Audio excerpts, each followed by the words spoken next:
मैं शुरुआत आज सत्ता पक्ष से करता हूं। एसपी सिंह साहब, एसएन सिंह साहब, माफ कीजिएगा, एसएन सिंह साहब, मुझे बताइए सर, सत्ता पक्ष की जिम्मेदारी होती है सदन चलाना, यह विपक्ष बार बार कहता रहा है, लेकिन आज जो तस्वीर सामने आई उसके जवाबदेह क्या किसी एक पार्टी को मान लिया जाए, या उसका जवाबदेह हर एक सांसद को होना पड़ेगा जो चुनकर संसद तक पहुंचा है?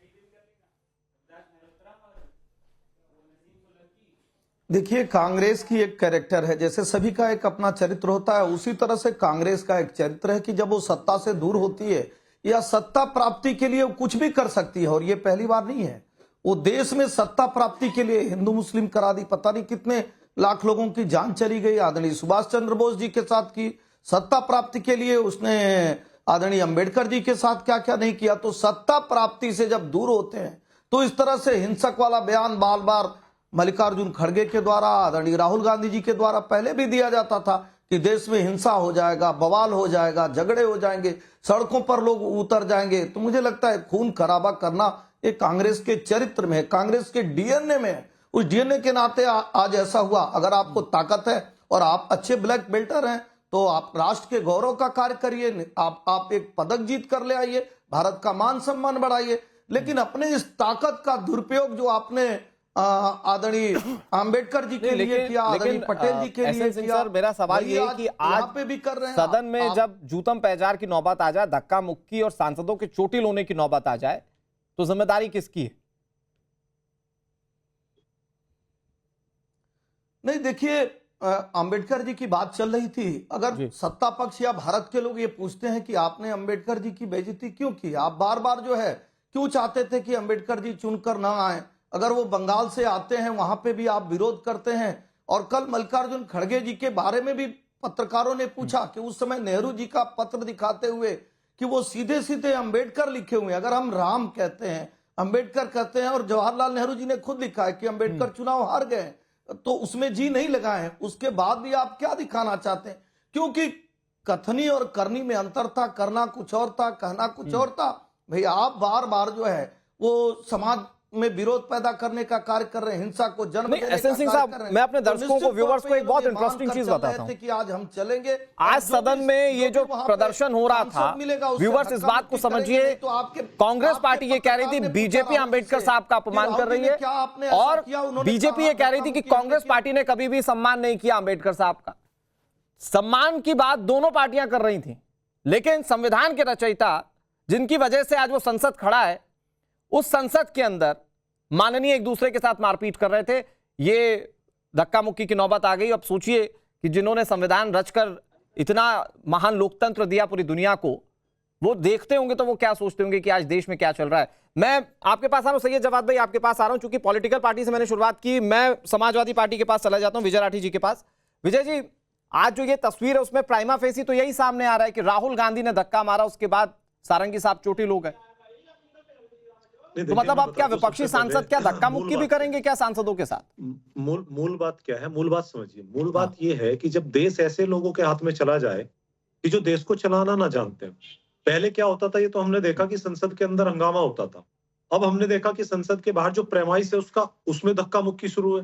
अभी कुछ दिन में इनके सांसद और विधायक सड़कों पे भी मारपीट करेंगे, यही हाल होने वाला है। लेकिन इसके मूल में जाइए ना, इसके मूल में क्या है उसको कोई बात ही नहीं कर रहा। इसके मूल में ये है कि अमित शाह जी ने क्या बोला, अमित शाह जी ने किस तरीके से बाबा साहब का नाम लिया, अंबेडकर कितनी बार बोला। मतलब आप देखिए, जिसके लिए आप मन में इज्जत रखते हैं, भाव रखते हैं, ये प्रैक्टिकल है और नेचुरल है, चाहे आप उसके पीछे वो सामने हो या ना हो। आप समाजवादी पार्टी के आकर बताएं, लेकिन भूमाफिया किसने कहा? भूमाफिया समाजवादी पार्टी के किसने कहा? आजम खान ने कहा। भैया, हम तो चाह रहे थे कि समाजवादी पार्टी के लोग आकर बताएं कि एक दलित की बेटी जब मुख्यमंत्री बनना चाह रही थी तो गेस्ट हाउस जैसा कांड कौन किया? हम तो चाह रहे थे कि आप आकर बताएं कि बाबा साहब की मूर्ति को कौन तोड़ा, किसने कहा कि जहां जहां अंबेडकर जी की मूर्ति लगती है वो जमीन कब्जा करने के लिए लगता है। हम तो चाह रहे थे कि समाजवादी पार्टी का चरित्र आज टाइम्स नाउ पे उजागर हो। हम ढूंढ रहे थे कि समाजवादी पार्टी के लोग आए और बताएं कि बाबा साहब को भूमाफिया क्यों कहा गया था, बाबा साहब की मूर्तियां क्यों जोड़ी गई। हम तो ये चाह रहे थे कि जो एसएन सिंह जी, एसएन सिंह जी, एक मिनट, एसएन सिंह जी, राठी साहब का वक्त है। एसएन सिंह जी, एसएन सिंह जी, राठी साहब का वक्त है, थोड़ा सा बोल लेने दीजिए। राठी साहब जल्दी से प्लीज कंक्लूड कीजिए सर। हमारे साथ दुष्यंत गौतम जी भी माफ कीजिएगा, दुष्यंत नागर जी भी जुड़ गए, उनका भी रुख करेंगे। पहले राठी साहब आप जल्दी से कंक्लूड कीजिए। ये लोग इतने उतावले हैं, ना तो ये पार्लियामेंट में बोलने देते, ना ये उत्तर प्रदेश की विधानसभा में बोलने देते, ना ये टीवी पे बोलने देते। यही तो अराजकता है, और यही अराजकता और सर धक्का मुक्की करते हैं उसको क्या बोलते हैं कि यही अराजकता सड़क पे होती है, और इसीलिए फिर उसके बाद अरे वो बोलने नहीं दे रहे हैं, लेकिन आप अगर संसद के अंदर दाखिल नहीं होने देंगे तो क्या लीडर ऑफ अपोजिशन धक्का मार देंगे? अब ये बताइए, आपने इनसे सवाल पूछा कि संसद क्या है, इनके घर का है क्या? क्या पार्लियामेंट में हम लोग एंट्री नहीं करेंगे, या ये रास्ता रोक करके ये तो क्या धक्का मारकर दाखिल होंगे? राठी साहब चलिए मैं उनसे ये सवाल पूछ लेता हूँ, लेकिन क्या धक्का मारकर दाखिल होंगे आप? अगर 4 लोग आपको एंट्री करने से पकड़ रहे हैं तो आप तो जाएंगे ना, वो धक्का कहाँ हुआ? आपका अधिकार है जाना, लेकिन रोकना इनका अधिकार नहीं है। ये अधिकार को वायलेट कर रहे हैं, ये वायलेशन कर रहे हैं, इनसे सवाल कीजिए। हमारा अधिकार ठीक है विजय राठी जी, वैलिड पॉइंट, मैं इस पर बात करूंगा। मेरे साथ सूर्य प्रकाश मैथिल जी भी हैं, सैयद जवाद भी हैं, और दुष्यंत नागर जी भी जुड़ गए। दुष्यंत जी मैं आपके पास आऊं, लेकिन एक तस्वीर अपने दर्शकों को दिखा देते हैं, एक्सक्लूसिव तस्वीर जो अभी सामने आ रही है। आरएमएल अस्पताल में बीजेपी के तमाम बड़े नेता मिलने पहुंचे हैं प्रताप सारंगी से। ये तस्वीर आपके सामने, और इसमें धर्मेंद्र प्रधान सरी के जो नेता हैं, केंद्रीय मंत्री जो हैं, वो पहुंचे हुए हैं।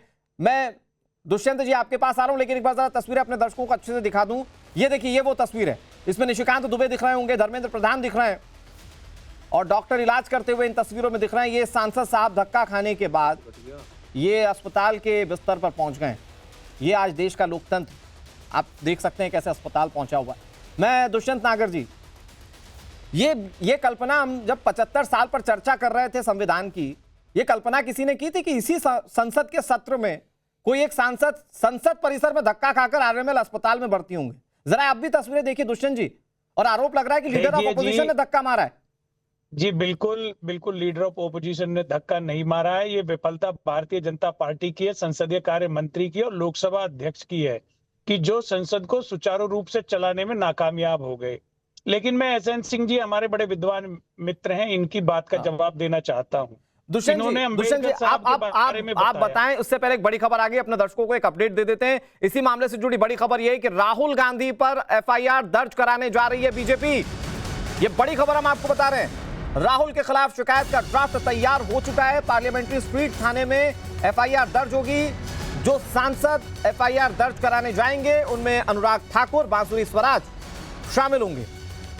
बड़ी खबर आपको बता रहे हैं, और ये मामला सिर्फ धक्का मुक्की या जुबानी जंग तक ही नहीं रह गई है, अब कानूनी कार्रवाई भी हो, ये मांग है भारतीय जनता पार्टी की। इस पर निशिकांत दुबे क्या कह रहे हैं, जरा सुनिए। आपको शर्म नहीं आती है क्या राहुल? क्या शर्म नहीं आती है? क्या शर्म नहीं आती है? गुंडागर्दी करते हो, बूढ़े को गिरा दिया जाता है। आपको शर्म नहीं आती है क्या राहुल? क्या शर्म नहीं आती है? क्या शर्म नहीं आती है? गुंडागर्दी करते हो, बूढ़े को गिरा दिया जाता है। ये निशिकांत दुबे थे जो राहुल गांधी धक्का लगने के बाद, चोटिल होने के बाद मिलने पहुंचे थे जब सारंगी साहब से। तो उस वक्त निशिकांत दुबे कितने उग्र अंदाज में प्रतिक्रिया दे रहे थे वो हमने आपको दिखाया। दुष्यंत जी, मैंने आपको बताया भी कि अब ये भारतीय जनता पार्टी एफआईआर दर्ज कराने भी जा रही है। आप अपनी बात कहिए, लेकिन सवाल वही है कि क्या लोकतंत्र के मंदिर से इस तरह की तस्वीर की उम्मीद कोई भी कर सकता था देश में? देखिए, ये सांसदों के विशेष अधिकार का मामला है। संसद में जो घटना घटित हुई है उसके ऊपर बाहर हमारा किसी का टिप्पणी करना उचित नहीं है। सारी घटना कैमरों में अधिकार क्या है? धक्का मारना पर विशेषाधिकार समिति फैसला लेगी। बिल्कुल भी किसी का धक्का मारने का अधिकार नहीं है। सांसद गए हैं वहां पर देश के लिए नए कानून बनाने के लिए। लेकिन मैं एसएन सिंह जी को बताना चाहता हूं, ये लगातार और इनकी पार्टी डॉक्टर अंबेडकर के ऊपर झूठ बोल रही है। डॉक्टर अंबेडकर संविधान सभा के सदस्य मुंबई से चुने गए थे। पहले वो बांग्लादेश, जो वर्तमान में ईस्ट पाकिस्तान है, वहां से चुने गए थे, बंगाल की विधानसभा से। लेकिन बंटवारे के बाद में उनकी सीट चली गई ईस्ट पाकिस्तान में। उनको कांग्रेस पार्टी ने मालवांकर साहब की जगह मुंबई से राज्यसभा, जिसको उस वक्त में संविधान सभा कहते थे, चुनकर भेजा था। कांग्रेस पार्टी ने, कांग्रेस के सदस्यों ने, प्रधानमंत्री नेहरू जी ने, राजेंद्र प्रसाद जी ने, सरदार पटेल साहब ने सर्वसम्मति से उनको जो स्वरूप समिति थी, ड्राफ्ट कमेटी का चेयरमैन बनाया। जी, सच तो ये भी है ना, जो अंबेडकर जी के ऊपर लिखी हुई किताब है उसमें इस बात का जिक्र है कि जब अंबेडकर जी ने रेजिग्नेशन दिया था तो इसी कांग्रेस पार्टी ने संसद में बोलने नहीं दिया था। रेजिग्नेशन पर जो उसके पीछे आधार ये था, उस वक्त के उपसभापति ने बोला था, उस वक्त के उपसभापति ने बोला था कि ये नहीं पता था कि कौन सा भाषण देने वाले अंबेडकर जी, इसलिए उन्होंने बोलने नहीं दिया। देखिए, के.एन. खेर जी मुंबई राज्य के मुख्यमंत्री थे, कांग्रेस पार्टी के नेता थे। वो चाहते थे मालवंकर साहब राज्यसभा में जाएं, संविधान सभा में जाएं। मैं आपको बताना चाहता हूं, नेहरू जी ने, पटेल साहब ने उनको बर्खास्त कर दिया था, अपने मुख्यमंत्री को। उन्होंने कहा पटेल अंबेडकर साहब आएंगे। तो आप इन सब बातों को भी चर्चा करिए। ये भी देश को बताना जरूरी है कि संविधान सभा में रेजिग्नेशन पर बोलने नहीं दिया गया। दुष्यंत जी, इस पर आप कुछ नहीं बोले। कांग्रेस पार्टी ने उनको चुनकर लाकर दिया। ठीक है। और मैं आपको बताऊं, हिंदू कोड बिल की बात कल से हो रही है। हिंदू कोड बिल का तो आरएसएस और हिंदू महासभा विरोध कर रहे थे। बाबा साहब ने अगर इस्तीफा दिया तो किसकी वजह से दिया? आरएसएस की वजह से दिया, हिंदू महासभा की वजह से दिया। ठीक है दुष्यंत जी, मैं आ रहा हूं आपके पास, जवाब जी आ रहा हूं आपके पास। एसएन सिंह जी कुछ कहना चाह रहे हैं, जल्दी से। एसएन सिंह जी प्लीज जल्दी से सर, काउंटर। 10 सेकंड। दरअसल हमारे मित्र साबगोई से झूठ बोलकर चाह रहे थे निकल जाएं, तो इनको बताना होगा कि जोगिंदर मंडल जी अपनी सीट खाली किए थे और उससे बाबा साहब आए थे। दूसरी बात, आप सुनते जाइए, मैं आपके बीच में बोला नहीं, आप जितना कहे हमने सुना। दरअसल दिक्कत क्या है कि ये सब लोग चाहते थे कि देश में शरिया कानून लागू हो, संविधान कानून न लागू हो, धर्म पे आधारित आरक्षण की व्यवस्था हो। बाबा साहब ने कहा कि धर्म पे आधारित आरक्षण नहीं लागू होगा, चूंकि एक देश धर्म पे बढ़ चुका है। अब इस देश में कोई भी इंस्टीट्यूशन धर्म पे नहीं होगा। ये नागवार गुजरा जवाहरलाल नेहरू जी को, और उन्होंने बाकायदे इस बात को लिखा हुआ है। तीसरी बात मैं कहूंगा, अभी हमारे मित्र कह रहे थे भैया बाबा साहब का विरोध कौन करता था? बाबा साहब का विरोध तो आप ही करते थे।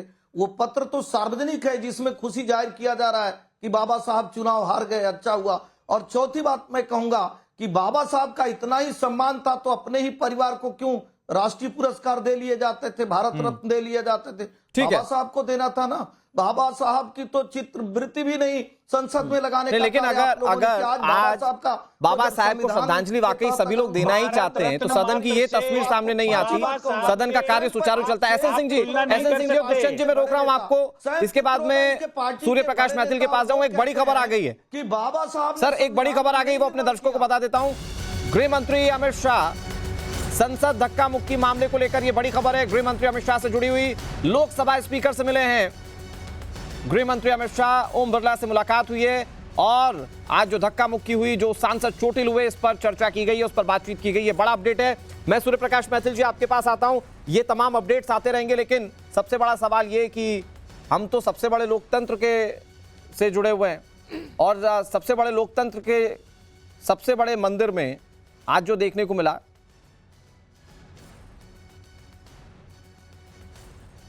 बड़े बड़े सवालों पे चुनाव करा करके पूरे देश को अपने हाथ में कब्जा करना चाहते हैं। सर, सीएम संभल को लेकर, तमाम चीज़ों को लेकर विधानसभा में आक्रामक नजर आए हैं विपक्ष। क्या उन्हीं के अधिकारियों ने किया है? खेल तो उन्हीं के अधिकारियों का है। मुख्यमंत्री जी ने खेल अपने अधिकारियों के माध्यम से खेला है, और अधिकारी बचने के लिए लगातार इस तरह का खेल कर रहे हैं, जानबूझ करके अपमानित कर रहे हैं वहाँ के लोगों को, खासकर मुसलमान। जियाउर रहमान बर्ग के खिलाफ जो कार्रवाई हो रही है उस पर भी बोल रहे थे अखिलेश यादव। मैं जल्दी से सूर्य प्रकाश मैथिल जी आपके पास आ जाता हूं। ये जो आज तस्वीर है, इसको लेकर आप बतौर पॉलिटिकल एनालिस्ट क्या सोच रहे हैं? किसकी गलती है भाई? वहां तो धक्का खाने वाला खुद बता रहा है कि मुझे धक्का किसने मारा है। धन्यवाद। पहले तो आपको और पूरे देश को भारत माता की जय, वंदे मातरम। और बहुत ही दुखद और बहुत ही शर्मनाक आज जो है दृश्य मैंने देखा, और इस दृश्य की गूंज पूरे विश्व में है। हम बहुत दम्भ भरते हैं कि हम एक विश्व के सबसे बड़े लोकतंत्र के जो है सदस्य हैं, लेकिन आज जो स्थिति देखी गई वो उस चीज को याद दिलाती है जैसे 1975 के अंदर भी जब इस देश के अंदर इमरजेंसी लगाई गई थी, 21 महीने तक लोग इसी प्रकार हॉस्पिटल्स में एडमिट रहे थे, इसी प्रकार जेलों में बंद रहे थे, उनके नखून निकाले गए थे, उनके हाथ तक तोड़ दिए गए थे। आज वही स्थिति दोबारा से दिखाई दे रही है। और मुझे ऐसा लगता है अनुराग भाई कि जो डीएनए होता है ना, वो डीएनए कभी नहीं बदलता है। जिस प्रकार का कंडक्ट इंदिरा गांधी जी ने किया इस देश के अंदर लोकतंत्र की हत्या करके, उसी प्रकार का कंडक्ट आज राहुल गांधी जी ने सदन के अंदर, सदन के बाहर किया। एक बात और, राहुल गांधी जी खुद अपनी स्टेटमेंट में एक्सेप्ट कर रहे हैं कि धक्का मुक्की से कुछ नहीं होता। इसका मतलब वो ये स्वीकार कर रहे हैं कि उन्होंने धक्का दिया था। और एक समझने की बात है, मैं बीच में रोक रहा हूं आपको, मैं माफी के साथ रोक रहा हूं। मैं आपको पूरा सीक्वेंस क्लियर कर देता हूं। पूछा गया कि क्या प्रियंका गांधी और मल्लिकार्जुन खड़गे के साथ भी धक्का मुक्की हुई, तो उन्होंने बोला हाँ ऐसा हुआ और इस धक्का मुक्की से कुछ नहीं होता। ये पूरा सीक्वेंस है। देखिए एक बात और अनुराग भाई, आप समझिए, मारने वाले को कभी चोट नहीं लगती, जिसको मारा जाता है उसी को चोट लगती है। मतलब धक्का कितना मजबूती से दिया था राहुल गांधी जी ने। वो तो चिर युवा हैं, 54 साल के, बॉडी बिल्डिंग भी करते हैं, कराटे भी जानते हैं, उनको तो मार्शल आर्ट भी आती है। उन्होंने इस प्रकार से धक्का दिया कि साथ में खड़े हुए 80 साल 75 के आसपास में है सारंगी जी की आयु जो है, और उनके कितनी तेज धक्का लगा कि सर कहां लगा जाके। और मेरा कहना सिर्फ इतना है कि क्या यदि लोकतंत्र में आपको कोई रोकेगा, अनुराग भाई, अगर कोई रोकेगा तो क्या आप उन्हें धक्काबाजी करेंगे, आप लात घूसा चलाएंगे? ये आपका एटीट्यूड है, ये आपका कंडक्ट है। आप गली के गुंडे की तरह, एक चौक चौराहे के छिचोरे की तरह आप बिहेव कर रहे हैं। आप सांसद हैं, एलओपी हैं आप, और लीडर ऑफ अपोजिशन है। आप तो ये कह रहे थे ना कि हम तो मोहब्बत की दुकान खोलने निकले, मोहब्बत की दुकान में धक्का देना भी शामिल है क्या? सही है जवाब भाई? जी अनुराग भाई, मैं देख भी रहा हूँ, सुबह से पूरा प्रकरण जो है चैनल के माध्यम से देख भी रहा हूँ, सुन भी रहा हूँ और समझ भी रहा हूँ। देखिए, आपको बता दूं कि अब ये लड़ाई जो है जिस तरीके से भारतीय जनता पार्टी ले रही है, तो साफ हो गया। एक तरफ नाथूराम गोडसे के समर्थक हैं और एक तरफ गांधी जी, अंबेडकर जी, मौलाना आजाद जी और तमाम समर्थन करने वाले। अरे धक्के पे रही है, राहुल गांधी ने धक्का क्यों दिया ये बता दीजिए। बीच में आप इधर से उधर और उधर से इधर मत जाइए, भागने नहीं दूंगा मुद्दे से। ठीक है, मुझे ये बताइए, क्या संसद के किसी भी आर्टिकल में, संविधान में कहीं लिखा है क्या कि आप यदि जाने से रोके जाएंगे तो आप धक्का मारेंगे? नहीं मैथिल जी, एक मिनट, ओके ठीक है। ये देखो गुंडागर्दी खुद कर रहे हैं, देखिए गुंडागर्दी कर रहे हैं, सर फोड़ रहे हैं और यहाँ दिखाई दे रहे हैं। यहाँ पे गुंडाई नहीं चलेगी तुम्हारी, ये गलत बात है। सही जवाब मुझे इतना बता दो कि क्या संसद के अंदर धक्केबाजी करना, गुंडागर्दी करना, सर फोड़ना जायज है? क्या यही मोहब्बत की दुकान का प्रोडक्ट है? जिस प्रकार से राहुल गांधी की दादी ने देश के लोकतंत्र की हत्या की थी, आज उसी प्रकार से राहुल गांधी जी ने भी हत्या की। मैथिल साहब आपने सवाल पूछ ली, ओके सही है जवाब भाई, please now your turn. Okay, अब आप बीच में नहीं बोलेंगे। ओके सही है जवाब भाई, प्लीज योर टर्न। सदन के अंदर मल्लिकार्जुन खड़गे से बदतमीजी करी गई, प्रियंका गांधी जी से बदतमीजी करी गई और अंबेडकर जी का अपमान पहली बार अमित शाह जी ने नहीं करा। इससे पहले गांधी जी को भी बोल चुके हैं कि चतुर बनिया था। ये भारतीय जनता पार्टी का असली चाल चरित्र और चेहरा है। इससे पहले भी संघ के लोगों ने, आप देखिए जिस तरीके से बाबा साहब भीमराव अम्बेडकर का अपमान किया, ये अगर इस बात से बाबा साहब से आपकी नाराजगी है तो आप इस चैनल पर, ये देखिए इनका व्यवहार, देखिए ये देखिए इनका व्यवहार देखिए। जवाब भाई वो बीजेपी का ऑफिशियल प्रवक्ता है। नहीं एक मिनट, एक मिनट। सही है जवाब भाई, मैं नहीं चाहता कि संसद परिसर में जो हुआ उसकी छोटी सी झलक आप लोग इस चर्चा में दिखाएं। मैं कह रहा हूं बीजेपी के प्रवक्ता हैं, आपने बीजेपी को लेकर कहा, उन्होंने इसीलिए उस पर आपत्ति जाहिर की। आप अपनी बात पूरी कीजिए, फिर मैं बीजेपी से इस पर रिएक्शन ले लूंगा। हाँ देखिए, मल्लिकार्जुन खड़गे जी को धक्का दिया गया है, प्रियंका गांधी जी के साथ में धक्का मत किया है। अरे भैया, अरे सर किसी और का फूटेगा ना, एक मिनट बोल लेने नहीं एक मिनट। जैसे सारंगी जी ने अपनी व्यथा बताई, वैसे मल्लिकार्जुन खड़गे ने बताई। प्लीज सही है जवाब भाई, इनके खिलाफ भी होगी, भारतीय जनता ठीक है सर, ठीक है ओके। मैं आपके पास आऊं। ये तस्वीरें इस वक्त आप देख रहे हैं पार्लियामेंट्री स्ट्रीट थाने की तस्वीरें, और बीजेपी के जो नेता हैं वो एफआईआर दर्ज करवाने के लिए पहुंच गए। ये बड़ा डेवलपमेंट है। इस वक्त आप ये सबसे बड़ी तस्वीर एक्सक्लूसिवली टाइम्स नाउ नवभारत पर देख रहे हैं। भारतीय जनता पार्टी ने क्लियर कर दिया था कि ये जो हुआ है वो गुंडागर्दी है और इसके खिलाफ वो कानूनी रास्ता अख्तियार करेंगे।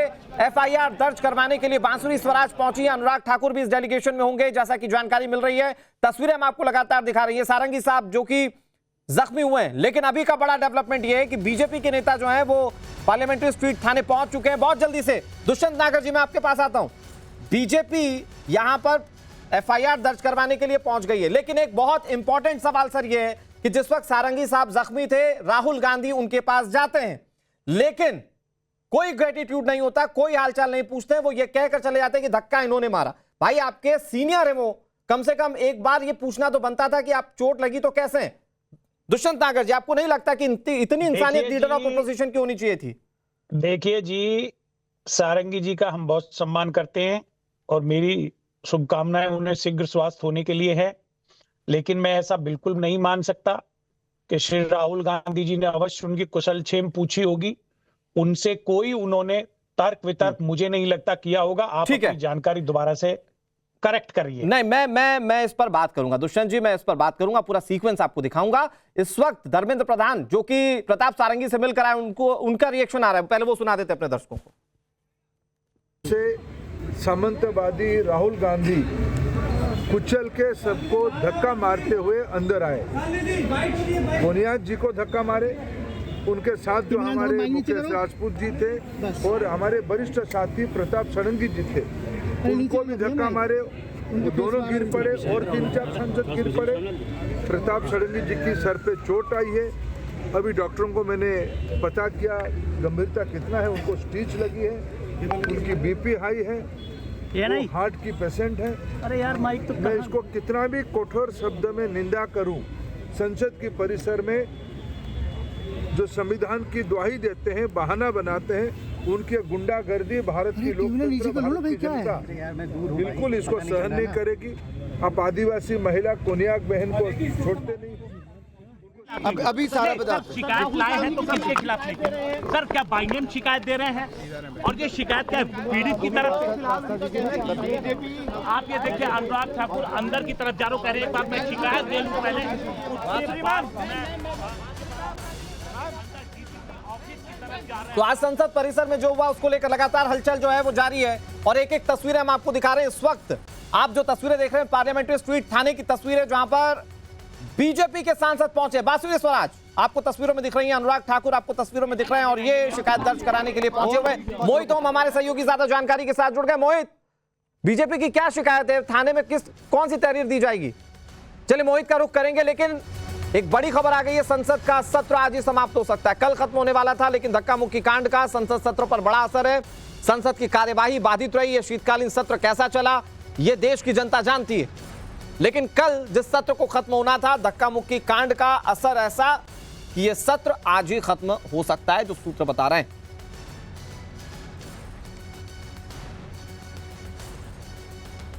तो ये बड़ा अपडेट हम आपको दे रहे हैं। संसद जो सत्र चल रहा था, मानसून सत्र जो चल रहा था, वो आज ही खत्म हो सकता है। कामकाज पर कैसा असर पड़ा ये आपने पूरे सत्र के दौरान देखा कार्यवाही में, लेकिन एक बड़ी बात ये कि बीजेपी के जो सांसद हैं वो अभी एफआईआर दर्ज कराने के लिए पार्लियामेंट्री स्ट्रीट थाने पहुंचे हुए। बहुत जल्दी से मोहित ओम का रुख कर लेते हैं। मोहित, बीजेपी क्या कहने वाली है अपनी शिकायत में? देखिए, यहाँ पर दो सांसद अनुराग ठाकुर और बांसुरी स्वराज कुछ देर पहले पहुंचे हैं और ये डीसीपी ऑफिस है जो पार्लियामेंट स्ट्रीट थाने के अंदर ही है, वहां पर डीसीपी से मिलने के लिए पहुंचे हैं। कुछ देर पहले फोन आया था, उसके बाद खुद यहाँ पर जो दो सांसद वो यहाँ पहुंचे हैं, उनके हाथ में लिखित शिकायत है, उनके साथ 2 लोग और अंदर गए हैं और डीसीपी से वो मिलने के लिए गए हैं। एक जो पूरा संसद के अंदर जहाँ धक्का कांड हुआ है उसको लेकर अपनी लिखित शिकायत यहाँ पर लेकर आए हैं। शिकायत जो चोटिल है उनकी तरफ से है या और इस पर किस तरह से कानूनी एक्शन लिया जाता है, लीगल रेमेडीज इस्तेमाल की जाती है, देखने वाली बात है। बहुत शुक्रिया आप सभी मेहमानों का वक्त इतनी इजाजत दे रहा है। इस बड़ी खबर पर नजर बनी हुई है, एक एक अपडेट आप तक पहुंचाते रहेंगे।